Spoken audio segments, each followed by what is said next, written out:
ರಾಷ್ಟ್ರ ರಾಜಧಾನಿ ದೆಹಲಿಯ ಕೆಂಪುಕೋಟೆಯ ಬಳಿ ಸಂಭವಿಸಿದಂತಹ ಸ್ಫೋಟ ಪ್ರಕರಣಕ್ಕೆ ಸಂಬಂಧಪಟ್ಟ ಹಾಗೆ ತನಿಖೆಯನ್ನ ಚುರುಕುಗೊಳಿಸಿದ್ದಾರೆ ಪೊಲೀಸರು। ಎರಡು ಪ್ರದೇಶಗಳಲ್ಲಿ ಹೋಟೆಲ್ ಹಾಗೆ ಲಾಡ್ಜ್ಗಳಲ್ಲಿ ಶೋಧ ಕಾರ್ಯಾಚರಣೆ ನಡೀತಾ ಇದೆ। ಈಗಾಗಲೇ ಪ್ರಕರಣಕ್ಕೆ ಸಂಬಂಧಪಟ್ಟ ಹಾಗೆ 4 ಬಂಧಿಸಲಾಗಿದೆ ಎನ್ನುವಂತಹ ಮಾಹಿತಿ ಕೂಡ ಸಿಗ್ತಾ ಇದೆ। 4 ಜನರನ್ನ ಅರೆಸ್ಟ್ ಮಾಡಲಾಗಿದೆ। ಸದ್ಯ ಪಹಾಡ್ಗಂಜ್ ದರಿಯಾಗಂಜ್ನಲ್ಲಿ ತೀವ್ರ ಶೋಧ ಕಾರ್ಯಾಚರಣೆಯನ್ನ ನಡೆಸ್ತಾ ಇದ್ದಾರೆ ಪೊಲೀಸರು। ರಾತ್ರಿಯಿಂದಾನೇ ಈ ಪ್ರದೇಶದಲ್ಲಿರುವಂತಹ ಹೋಟೆಲ್ ಹಾಗೆ ಲಾಡ್ಜ್ಗಳಲ್ಲಿ ಹುಡುಕಾಟವನ್ನ ಮಾಡಲಾಗ್ತಾ ಇದೆ। ಅಂದ್ರೆ ಪ್ರಕರಣದ ಹಿಂದೆ ಯಾರೋ ಇದ್ದಾರೆ, ಯಾವುದೋ ಒಂದು ಉದ್ದೇಶಕ್ಕಾಗಿ ಈ ವಿಧ್ವಂಸಕ ಕೃತ್ಯವನ್ನ ನಡೆಸಲಾಗಿದೆ ಅನ್ನೋದು ಅಲ್ಲಿಗೆ ಕನ್ಫರ್ಮ್। UAPA ಆಕ್ಟ್ ಅಡಿಯಲ್ಲಿ ಪ್ರಕರಣ ದಾಖಲು ಮಾಡಿಕೊಂಡಿದ್ದಾರೆ।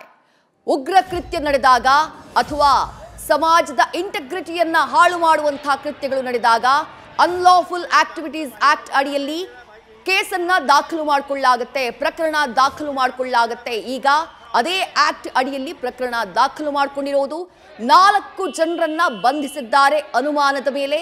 ಅವರನ್ನ ತೀವ್ರ ವಿಚಾರಣೆಗೆ ಒಳಪಡಿಸಲಾಗಿದೆ। ಜೊತೆಗೆ 2 ಹೋಟೆಲ್ ಜೊತೆಗೆ 2 ಪ್ರದೇಶಗಳಲ್ಲಿರುವಂತಹ ಹೋಟೆಲ್ ಹಾಗೆ ಲಾಡ್ಜ್ಗಳಲ್ಲಿ ಶೋಧ ಕಾರ್ಯಾಚರಣೆಯನ್ನ ನಡೆಸಲಾಗ್ತಾ ಇದೆ। I-20 ಕಾರನ್ನ ಅಲ್ಲಿ ತಂದಿದ್ಯಾರೋ, ಅಲ್ಲೇ ತರಬೇಕು ಅಂತ ಹೇಳಿ ಅದಕ್ಕಿಂತ ಮುಂಚೆನೇ ಡಿಸ್ಕಷನ್ ಆಗಿತ್ತಾ, ಅದಕ್ಕಿಂತ ಮುಂಚೆನೇ ಪ್ಲಾನ್ ಮಾಡಲಾಗಿತ್ತಾ? ಸಂಪೂರ್ಣವಾದಂತಹ ಒಂದು ಸಂಚು, ಒಂದು ದೊಡ್ಡದಾದಂತಹ ಷಡ್ಯಂತ್ರ, ಒಂದು ದೊಡ್ಡದಾದಂತಹ ಪ್ಲಾನಿಂಗ್ ರಾಷ್ಟ್ರ ರಾಜಧಾನಿ ದೆಹಲಿಯ ಆ ಸುಭಾಷ್ ಮಾರ್ಗ್ನಲ್ಲಿ ನಡೆದಂತಹ ಧ್ವಂಸದ ಹಿಂದೆ ಇದೆಯಾ, ವಿಧ್ವಂಸಕ ಕೃತ್ಯದ ಹಿಂದಿದೆಯಾ? ಅದರ ಬಗ್ಗೆ ಈಗಾಗಲೇ ದೆಹಲಿ ಪೊಲೀಸರು ಎಲ್ಲ ಆಯಾಮದಲ್ಲಿ ತನಿಖೆ ನಡೆಸುತ್ತಿದ್ದಾರೆ। ಆ ತನಿಖೆಯ ಭಾಗನೇ 4 ಜನರನ್ನ ಅರೆಸ್ಟ್ ಮಾಡಲಾಗಿದೆ। ದೆಹಲಿಯ 2 ಪ್ರದೇಶಗಳಲ್ಲಿ ಹೋಟೆಲ್ ಹಾಗೆ ಲಾಡ್ಜ್ಗಳಲ್ಲಿ ಶೋಧವನ್ನ ನಡೆಸಲಾಗಿದೆ। ಶೋಧವನ್ನ ನಡೆಸಿ 4 ಅರೆಸ್ಟ್ ಮಾಡಿದ್ದಾರೆ। ಅವರನ್ನ ತೀವ್ರ ವಿಚಾರಣೆಗೆ ಒಳಪಡಿಸುವಂತಹ ಕೆಲಸ ಆಗಿದೆ। ಆ ಸ್ಫೋಟದ ಸಂದರ್ಭದ ದೃಶ್ಯಗಳನ್ನ ಗಮನಿಸ್ತಾ ಇದ್ದೀರಿ, ಹೇಗಿತ್ತು ಆ ಚಿತ್ರಣ ಅಂತ ನೋಡ್ತಾ ಇದ್ದೀರಿ। ಇಡೀ ಭೂಮಿ ನಡುಗಿದಂತಹ ಅನುಭವ ಆ ಚಾಂದನಿ ಚೌಕ್ ಕೆಂಪುಕೋಟೆಯ ಮುಂಭಾಗದಲ್ಲಿದ್ದಂತಹ ಜನರಿಗೆ ಏಕಾಏಕಿ ಬೆಂಕಿ ಧಗಧಗಿಸಿ ಉರಿಯೋದಕ್ಕೆ ಶುರು ಮಾಡ್ತು। ಕ್ಷಣ ಮಾತ್ರದಲ್ಲಿ ಹಲವು ಕಾರ್ಗಳು ಸುಟ್ಟು ಕರಕಲಾಗ್ಬಿಟ್ವು। ಜನ ಭಯಭೀತರಾಗಿ ಓಡೋದಕ್ಕೆ ಶುರು ಮಾಡಿದ್ರು ತಮ್ಮ ಪ್ರಾಣ ಉಳಿಸ್ಕೊಳ್ಳೋಕೆ।